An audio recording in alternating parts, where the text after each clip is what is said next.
Please.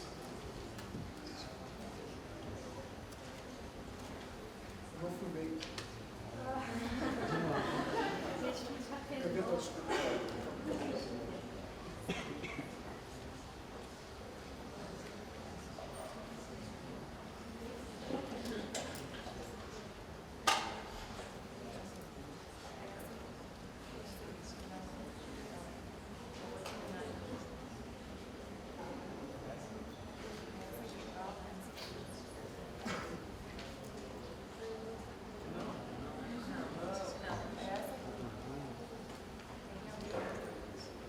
Don't worry, the time it takes is not, it's not, it's not, it's not, the time it takes.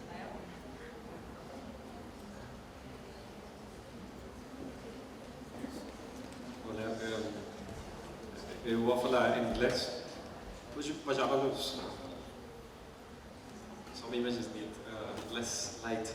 I'm going to present some projects, also just make a few comments about particularly what I've learned in multiple visits to Brazil, which has been extremely influential in my own work, not only for the project that I'm going to show, which is in Brazil, but also my work in general. So I am an architect.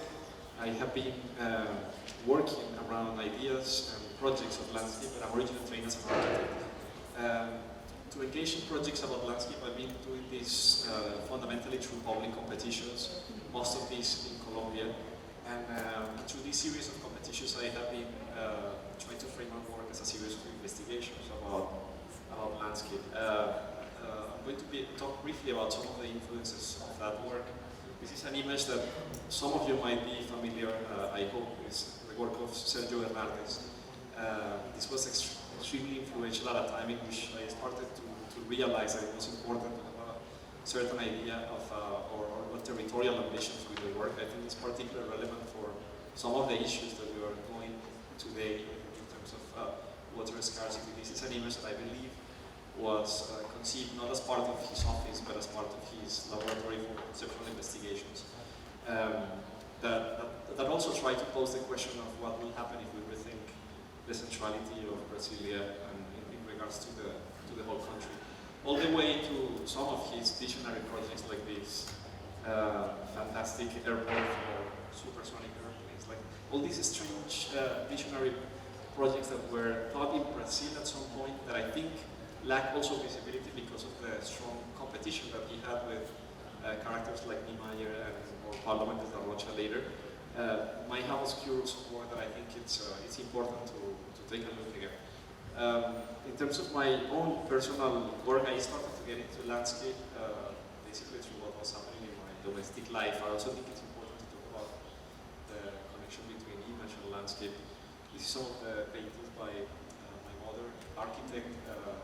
Didn't practice architecture. She was initially a botanist, illustrator, and then developed his own art. These are paintings that try to depict the atmosphere by trying to investigate how the plant and the light responds as it is reflected by these surfaces of tropical vegetation without having to show the context. Again, I showed you this. I think it's important to always remember that landscape and image are inseparable. If we're going to talk about landscape, or if we're going to use that word, we need to remember that. And whether we're using North American theories like James Conner talking about landscape in relationship to image, or Latin American or Spanish like Javier Maderuelo, that's where I find the coincidence, which is an interesting point. In my own work, I have been looking at landscape through photography, but also as a way to connect certain places with also infrastructures and, let's say, anonymous projects that have been nevertheless influential in my own work. The first image is a dam, the second image, and the third are oceanic woods in Australia. So it's basically architectures that have, that are necessarily architectures, but that have influenced some of the geometric decisions of my projects. Quickly, I'm going to show you, these images are basically work that was initially meant to be buildings containing boxes that through competitions I have attempted to have in an open air condition. So the aquatic center in Medellín, they renovation for the stadium in Bogota, the main soccer stadium that we surrounded with a ring of public space rather than designing a new facade, all the way to domestic work, like the planes of that house that I was looking into the reflections of the light, pretty much the same way that the painting that I was showing. So I'm going to focus on the project for the Olympics. We started this project. This was a great invitation by Fernando, Luciano Margotto, Una, and really large group. Maybe you can help me with the names. Luciano Margotto, Fernando, Muniz, Alvaro Puntoni, and this amazing group basically invited me to collaborate on this project. But in a way, what was really interesting was the way that we, or at least through my practice coming from Medellín, started to connect ideas about Brazilian design culture that at that time were quite influential. We started by looking at the site, of course. When looking at those images by Lucio Costa, particularly the drawings, it was clear that he was thinking of this landscape and as this ecosystem as a fundamental aspect of his never completed master plan. As you will know, this is one of the racing tracks where Senna was competing. I had those memories from the 90s, not of Lucio Costa from that time, and it was clear that it was geography and not necessarily the quality of the beat that made that Rio won the opportunity to host the game. So this amazing landscape and geography, the location within the lagoon of this piece of land that gave Rio the beat. So we are talking about this area around the Lagoon de Jacarepaguá. So that extremely complex and beautiful ecosystem was basically what we tried to frame through these very simple studies as the main and most important driver for the project.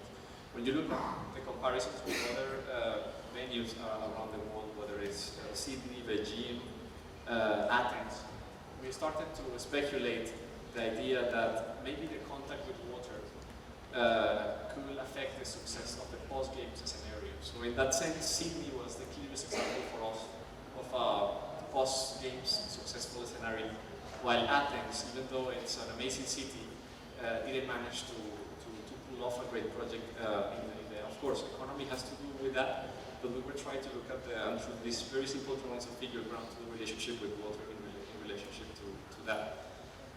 The biggest challenge of this competition, as some of you might remember, is that the competition brief asked to locate 60% of the site as housing. So this new housing will be basically located on what is usually the Olympic Park. So basically there was no space for the Olympic Park in the post-games scenario. That fact basically pushed us to what you see there as with trees in the left of the site. We need to conceive as a kind of master plan of housing. This is the site. We were also interested in the beauty and the characteristics of the geometry of that track. I was particularly interested in how certain ideas for the park could be developed, starting with that geometry. But the most important decision is basically this. We realized that probably with the resources that could be used to develop the new scenarios, like the aquatic center here or the velodrome, the tennis, combat, and all these scenarios, rather than doing buildings, what will happen is we will concentrate them on a single site and create a really large elevated platform that will cover what is usually called the backup house of the games. I don't think we would have done this proposition outside Brazil. This was a conversation that was very interesting for us, which is in my team in Medellín, we were fascinated with our team's capacity to think large. This is something that for us was quite important. What will happen if we do a building that is so large that will contain what will traditionally be stadiums, and this building will behave as a park. So basically it's a completely elevated platform that contains the back of house, while the the Olympic Park will start to, initially as a park, excavated with canals and planted with trees, that will have the capacity to accommodate with more space the future master plan. So it was quite simple. When we started to look at the geometry of buildings and plants between both themes, it was interesting that we were basically basing those geometries on architecture like Artigas. We were of course looking at examples here in Brasilia, but using a very simple element, which is the canals and the water as a way to introduce a change. But again, having all the scenarios compacted on the right. Some images of the model, all the planting of the trees, which is what you see here in these pins in the models, were basically planted in coordination with the future position of the building. So, in a way, it was this idea that the park will be ready to become this housing complex that will have the same proportions of some of the most canonical cases that we were looking in Brazil, and we will have these trees then transplanted into other areas of Rio de Janeiro. I think just to finish, what is most important about this project is the idea that this building will be so large that its scale will stop being perceived as a building. So this platform and this, of course, is incredible for me after touring the city for a few days. It's something that I really believe that is a scale that, in terms of design culture, you're ready to return. Thank you.